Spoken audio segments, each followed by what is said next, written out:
Hello class, the free academy में आप सभी का स्वागत है। आज हम पढ़ रहे हैं अपवर्तनांक के विषय में कि अपवर्तनांक क्या है। जैसे इसे सिद्ध किया जा सकता है, ये सिद्ध किया जा सकता है कि एक माध्यम के सापेक्ष दूसरे माध्यम का अपवर्तनांक, एक माध्यम के सापेक्ष दूसरे माध्यम का अपवर्तनांक उन माध्यमों में प्रकाश की चाल के अनुपात के बराबर होता है। एक माध्यम के सापेक्ष दूसरे माध्यम का अपवर्तनांक माध्यमों का अपवर्तनांक प्रकाश की चाल के अनुपात में, जो प्रकाश की चाल है उस माध्यम में जो प्रकाश की चाल है उसके अनुपात के बराबर होगा। जैसे कि यह है वायु के सापेक्ष कांच का अपवर्तनांक। अब इसे एक समस्या आती है, इसे हम पढ़ते कैसे हैं, ANG, कि किसके सापेक्ष होगा और किसका अपवर्तनांक होगा।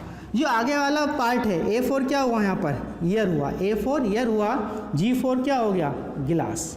ठीक, जो आगे है इस पार्ट के सापेक्ष होगा और जो ये पीछे वाला भाग है G लिखा है इसका अपवर्तनांक होगा। ठीक, यदि मैं ऐसे कह दूं GNA तो क्या हो गया, ये कांच का अपवर्तनांक नहीं होगा। अब ये क्या होगा, कांच के सापेक्ष किसका अपवर्तनांक हो जाएगा, ईयर, वायु का अपवर्तनांक हो जाएगा। कांच के सापेक्ष वायु का अपवर्तनांक हो जाएगा।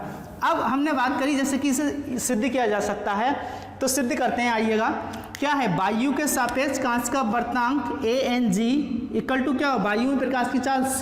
ठीक, वायु में प्रकाश की चाल कितनी होगी, C। कांच में प्रकाश की चाल कितनी होगी, VG। G4 क्या हुआ है, गिलास। इक्वेशन 1। अब यदि हम ले लेते हैं वायु में, अब दूसरी चीज ले लो, कोई माध्यम दूसरा पानी का अपवर्तनांक।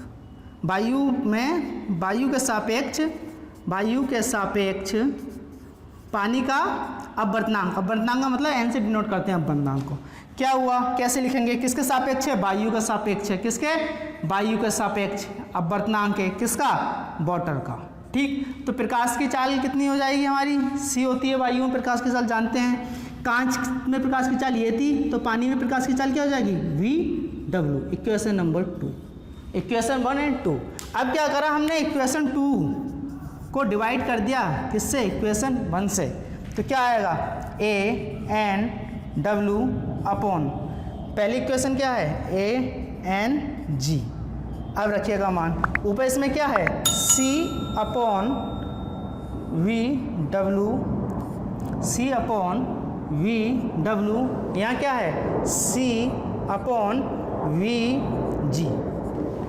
इससे ये कैंसिल आउट हो गया। ठीक, ये कहाँ जाएगा, फर्स्ट ऑर्डर में, ये मिडिल ऑर्डर में। नेक्स्ट हमारे पास क्या प्राप्त हुआ, हमारे पास हुआ ANW upon ANG equal to क्या हुआ हमारे पास, V, मतलब माध्यम में क्या है, प्रकाश की चाल, गिलास में प्रकाश की चाल, दूसरा माध्यम क्या, वाटर में प्रकाश की चाल।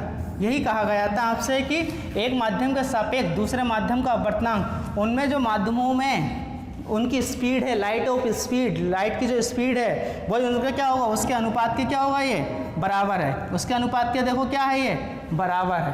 अब क्या है, जो अपवर्तनांक है ये डिपेंड किस पे करता है, अपवर्तनांक किस पे डिपेंड करेगा, ये है। जैसे अपवर्तनांक हुआ क्या, ये भी एक चीज़ समस्या है। अपवर्तनांक क्या हुआ, अपवर्तनांक जितना बड़ा है उतना ही अपवर्तनांक जो आपका है, मतलब झुकाव या दूरी उतनी क्या होगी, ज़्यादा होगी।